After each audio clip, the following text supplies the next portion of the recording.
Welcome to another deep dive. We've got some excerpts here from the Adam and Eve story by Chan Thomas. Okay. And looks like we're going to be uncovering some pretty dramatic connections between cataclysmic events and, you guessed it, the Adam and Eve story. Sounds interesting. So are you ready to explore some ancient mysteries and maybe rewrite a little bit of history along the way? Absolutely. It's always intriguing to see how authors connect scientific concepts with historical narratives, Yeah. especially when we're talking about events as significant as global cataclysms. Right. And Thomas definitely doesn't shy away from dramatic descriptions. In one passage, he describes a mountain of Pacific seawater over 2 miles high, Wow. burying Los Angeles and San Francisco like grains of sand. Yeah. I mean, it really paints a vivid picture of the sheer scale of the destruction he's talking about. These descriptions definitely capture the imagination. Yeah. He's not just talking about localized floods, Right. but events that could reshape the entire Earth's surface, Yeah. potentially wiping out entire civilizations. In a very short period of time. Yeah, in a very short period of time. It's almost like something out of a disaster movie, Right. except Thomas is claiming this has actually happened, Uh-huh. and not just once. Yeah. So what kind of evidence does he use to support these claims? He points to a few things, like frozen mammoths, Okay. the unusual formations we see in places like Monument Valley and Mexican Hat, Yeah. and even the dispersion of massive granite blocks across Europe. Hmm. These are all clues that suggest that events of extraordinary power have shaped our planet in the past. So he also delves into the possible scientific mechanisms behind these cataclysmic shifts too, right? Yes, and this is where his theory gets particularly interesting. Okay. He proposes that the Earth's crust, Which we think of as solid and unmoving. right, which we normally think of solid and unmoving, Yeah. actually shifts over a molten layer beneath the surface. What's more, he suggests that these shifts are triggered by the Earth passing through galactic magnetic null zones. Okay, that's a pretty bold claim. It is. So could you explain a bit more about these magnetic null zones and how they could potentially impact the Earth's crust? Well, imagine these null zones as areas in space where the magnetic field is weaker. Okay. And Thomas believes that when the Earth passes through one of these zones, it disrupts the internal energy structure that normally keeps our planet's crust stable. So to understand this, we need to delve into the world of magnetohydrodynamics. A little bit, yeah. Okay, MHD. Mm. This is that invisible energy field that we talked about earlier. Right. Sounds pretty complex. It can be. Can you break it down for us a little? Think of it this way. The Earth's molten layers Mm-hmm. are constantly in motion, like a spinning top. Okay. Now imagine that spinning top is surrounded by an invisible energy field, Yeah. HD energy, Yeah. that keeps it stable. Okay. And when the Earth encounters a magnetic null zone, it's like someone has bumped that spinning top, making it wobble and become unstable.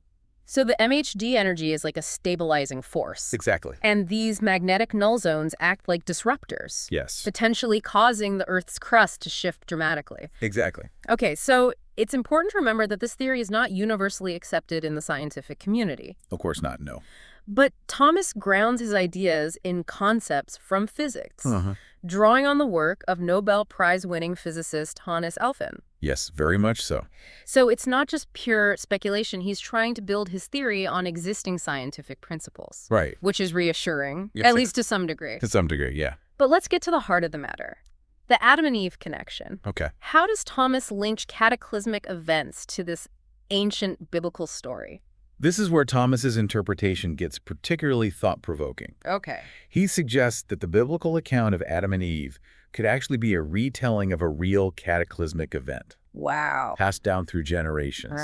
That's quite a different way of looking at the Adam and Eve story. It is. So what specific elements of the Genesis narrative does he connect to cataclysmic events? He points to several key points. For example, God's warning to Adam about staying in Eden or facing death could be interpreted as a warning about an impending cataclysm. Okay. The flaming sword guarding Eden could symbolize the volcanic eruptions and earthquakes that Thomas describes. And the fact that Adam and Eve needed coats of skins after leaving Eden Right. suggests a sudden and dramatic change in climate, Wow. perhaps as a consequence of this catastrophic event. So he's essentially suggesting that the Bible could be interpreted as a historical record of a global disaster. In a way, yes. That's a pretty radical idea. It is. So what else does he use to support this interpretation? He also draws on ancient Naga glyphs, Okay. interpreting them as symbolic representations of a cataclysmic event. He even suggests that the glyph depicting a dead female figure might represent Adam's first wife, Lilith, who perished in the cataclysm, Wow. and that Eve was actually her daughter. So that's certainly a new twist on the traditional Adam and Eve story. Yeah. So we have these potentially earth-shattering events and a possible connection to one of humanity's oldest stories. Right. But how does Thomas try to pinpoint when these cataclysms might have occurred? He attempts to date these past cataclysms using a variety of sources, Okay. including geological evidence, archaeological findings, and ancient texts. Wow. He even suggests specific dates, proposing that Noah's flood occurred around 7,000 years ago, Okay. and Adam and Eve's flood around 11,500 years ago. Dating events that far back in time must be incredibly challenging. It is. Are these dates widely accepted within the scientific community? Well, it's important to remember that dating methods, particularly for events that occurred thousands of years ago, are constantly being refined and debated. Right. So while Thomas's proposed dates are intriguing, they should be considered within the context of ongoing scientific discussion.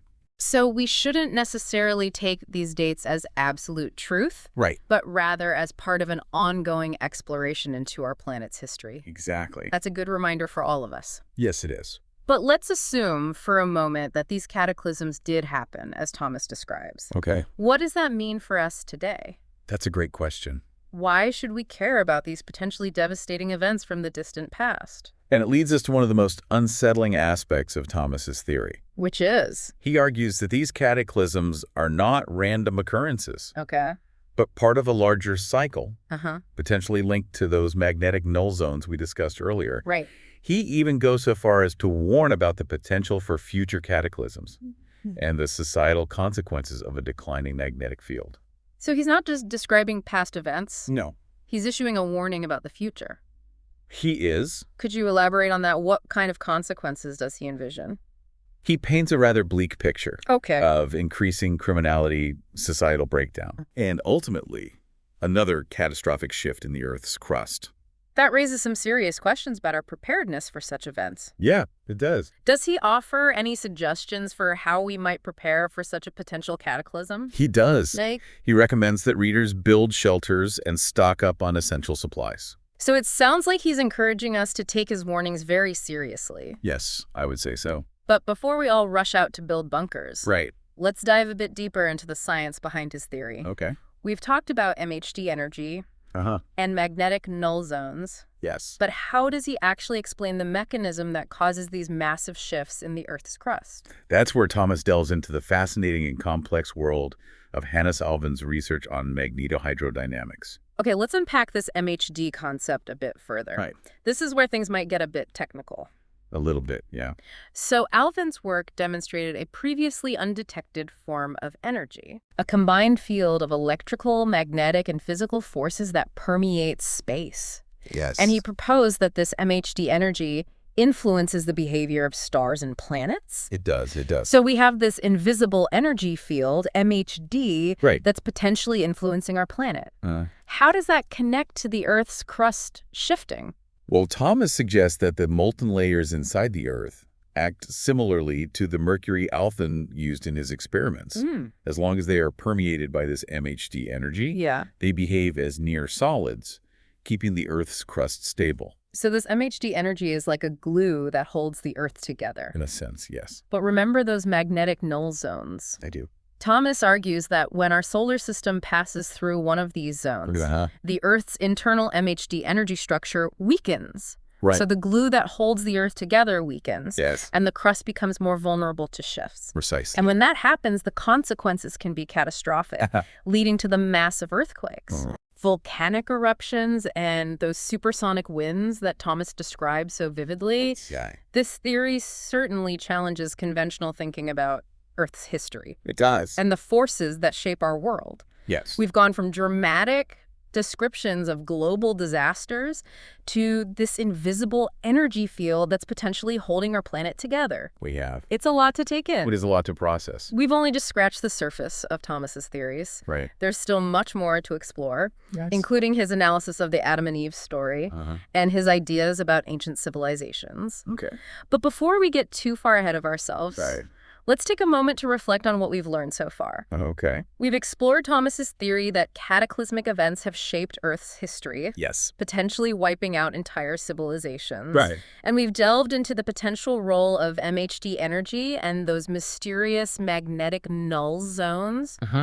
What stands out to you so far? What are your initial thoughts on these ideas? Well, I think what's really fascinating to me is how Thomas connects these grand cosmic events to potential human actions. Okay. He argues that even seemingly insignificant changes in Earth's balance could contribute to these shifts. Interesting. Yeah. I think what's really fascinating to me is how Thomas connects these grand cosmic events to potential human actions. He argues that even seemingly insignificant changes in Earth's balance could contribute to these shifts. He specifically mentions the polar ice caps, right? Something about them not being perfectly centered on the Earth's rotational axis. Yes, he argues that the weight of those ice caps exerts a centrifugal force that could potentially pull on the Earth's crust. As long as the Earth's internal energy is strong, this force is contained. But if that energy weakens, as he suggests, it does when we pass through a magnetic null zone. The ice caps could actually act as a trigger for a shift. So within Thomas's framework, the increasing weight of the ice caps could potentially contribute to these cataclysmic events. That's one of his arguments, and it's particularly relevant when we consider the current rate of glacial melt due to climate change. So he's suggesting that climate change could potentially increase the risk of a cataclysmic shift. What are the potential implications of climate change within Thomas's theory? It's certainly a thought-provoking idea. If his theory about the role of the ice caps is correct, then any significant change in their mass could have unpredictable consequences. That's a sobering thought. We often think of climate change in terms of rising sea levels and extreme weather, but this suggests the potential for consequences on a much grander scale. It's important to emphasize that this is just one theory, and there's still a lot of debate within the scientific community, but the potential consequences are so significant that it's crucial to explore these ideas and consider the possible connections between human actions and these larger cosmic cycles. It definitely encourages us to think about our planet's systems in a more holistic way. But let's shift gears for a moment and talk about the evidence Thomas presents to support his theory. We've already touched on a few examples, like the frozen mammoths. What other evidence does he cite? He goes into quite a bit of detail about specific geological formations. One of the most compelling examples he uses is the dispersion of those granite blocks across Europe, specifically on the eastern slopes of the Jura Mountains. These blocks weigh tons each and can be traced back to the Swiss Alps, suggesting they were transported over vast distances. How does he explain those massive granite blocks ending up so far from their origin? He argues that the only force capable of moving these blocks over such distances and depositing them at such specific locations is a massive and rapid flow of water moving at supersonic speeds. Supersonic water. It's hard to imagine the kind of event that could create such a phenomenon. He paints a picture of the Earth's crust shifting so rapidly that the oceans, still following their normal rotation, would be swept across the land at incredible speeds, carrying those giant granite blocks along with them. So if the Earth's rotation were to change suddenly, the inertia of the oceans could create this massive continent-spanning wave. That's the idea. He describes it as a force capable of obliterating entire civilizations in a matter of hours. That certainly puts those survival tips into perspective.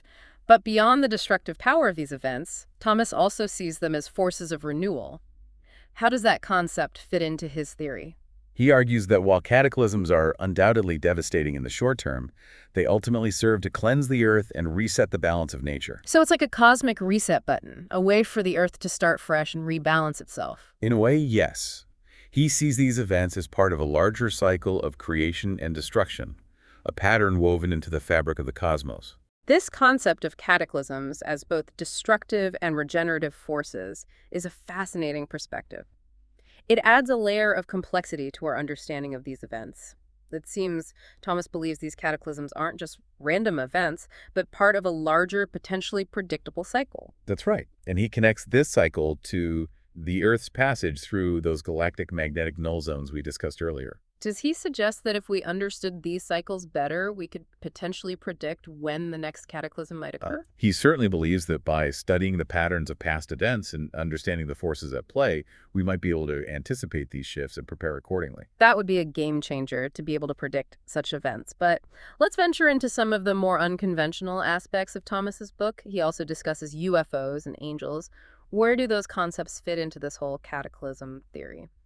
This is where Thomas's narrative takes a truly fascinating turn. He suggests that these cataclysms might be observable and perhaps even influenceable by advanced extraterrestrial civilizations. So he's suggesting that other beings out there in the cosmos might be aware of these events and potentially even monitoring them. That's one interpretation. He even goes so far as to suggest that what we perceive as angels, as described in biblical texts, might actually be extraterrestrial beings. That's a bold claim. Is he suggesting that angels are aliens? It's definitely one of the more speculative aspects of his book, but it's presented in a thought-provoking way. He argues that if cataclysms are a recurring phenomenon throughout the universe, then it stands to reason that other civilizations might have developed the technology to observe and perhaps even intervene in these events. So these angels could be extraterrestrial beings who have a deeper understanding of these cosmic cycles and are perhaps even watching over Earth. That's one way to look at it. Thomas even suggests they might be responsible for leaving behind clues and warnings about these events encoded in ancient myths and religious texts. That's an intriguing, albeit unconventional idea. But if these beings are so advanced, why not just communicate directly with us about these cataclysms? Why all the secrecy? Thomas suggests that these extraterrestrial beings might be hesitant to directly interfere in our development, believing we need to learn these lessons for ourselves. So they're like cosmic observers watching our planetary drama unfold, but not wanting to spoil the ending. That's a possibility, according to his theory. He speculates that they might have attempted to guide us in the past, perhaps through the transmission of knowledge, but ultimately it's up to us to heed any warnings and prepare for the challenges that lie ahead. It's a lot to consider. We've gone from ancient myths and scientific theories to potential global catastrophes, alien angels, and now lost civilizations. And speaking of lost civilizations, there's one in particular that Thomas highlights: Tiahuanaco, high in the Andes Mountains. He sees it as evidence of a civilization with advanced knowledge of astronomy and perhaps even an awareness of these cataclysmic cycles. I remember reading about Tiahuanaco. Didn't he mention something about them having observed a satellite, possibly even a second moon? Yes. Thomas cites research on structures like the Calendar Gate and the Great Idol, which seem to depict a celestial object orbiting Earth. He interprets this as a moon satellite and suggests it played a crucial role in triggering the cataclysm that ultimately destroyed Tiahuanaco. How could a moon trigger such a catastrophic event? He proposes that this moon satellite was actually a captured minor planet, perhaps even stolen from Mars, and that its orbit gradually decayed, bringing it closer and closer to Earth. So this second moon eventually got too close, and then... Thomas suggests that it crossed what's called the Roche limit, the point where a celestial object gets ripped apart by gravitational forces when that happened. He believes it created a massive debris field that bombarded Earth, triggering earthquakes, volcanic eruptions, and the cataclysmic shift that wiped out Tiahuanaco. That paints a rather dramatic picture of the end of that civilization. It seems like Thomas is weaving together a complex tapestry of scientific theory, historical analysis, and even a bit of speculation. He certainly is, and it's this unique blend that makes his work so captivating. He encourages us to think outside the box, to consider alternative explanations for the events that have shaped our world. This deep dive has been a whirlwind of information and speculation, but before we wrap things up, there's one element of Thomas's book. We need to circle back to his analysis of the Adam and Eve story, specifically his interpretation of those Naga glyphs. That's where his narrative really delves into the realm of ancient mysteries and hidden meanings. Let's unravel that thread a bit further. What makes his interpretation of those glyphs so unique? So we were just discussing Chan Thomas's interpretation of those ancient Naga glyphs and their possible connection to the Adam and Eve story. What makes his analysis stand out? Well, Thomas sees these glyphs as a symbolic narrative, a story encoded in ancient symbols that predates the biblical account we find in Genesis. Okay. And what's especially intriguing is his interpretation of the glyph depicting a dead female figure. He suggests that figure represents Lilith, right? Exactly. Adam's supposed first wife, who isn't mentioned in the traditional biblical narrative. Right. Okay. So Thomas proposes that Lilith perished in the cataclysm, and that Eve often considered the mother of all humanity, was actually Lilith's daughter. Wow. He points to the way the figures are connected in the glyphs, suggesting a lineage rather than the rib interpretation we commonly hear. So he's drawing a connection between these ancient symbols and a lesser-known element of the Adam and Eve story. Yes. To further support his theory that the biblical account is rooted in a real cataclysmic event. Exactly. It's almost like a historical detective story, you know? It is, yeah. Piecing together clues from different sources to uncover a hidden truth. It is. It's a great analogy. Thomas's approach is all about connecting the dots. It is. Weaving together science, history, and mythology to create a compelling narrative about Earth's past. Right. This deep dive has certainly been a whirlwind of information and speculation. Well, it has. From those dramatic descriptions of global disasters to the concept of this invisible energy field, MHD, potentially holding our planet together. Yeah. We've explored Thomas's theories about ancient civilizations, extraterrestrial observers, and even the possibility of predicting future cataclysms.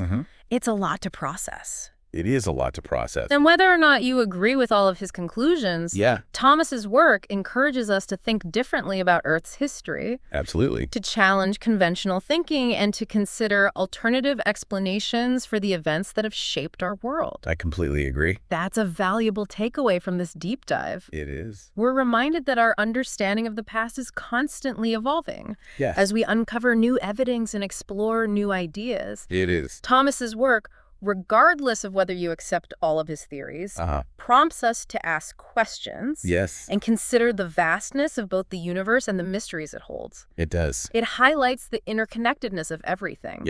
From the smallest particles to the largest celestial bodies. Absolutely. And reminds us that we are part of a much grander story, a cosmic narrative that's still being written. That's a great way to put it. This has been a truly fascinating exploration of Chan Thomas's The Adam and Eve story. It has been. It's a book that sparks the imagination, challenges assumptions, and reminds us of the power of curiosity and the importance of continuing to explore the unknown. Very much so. Thanks for joining us on this deep dive.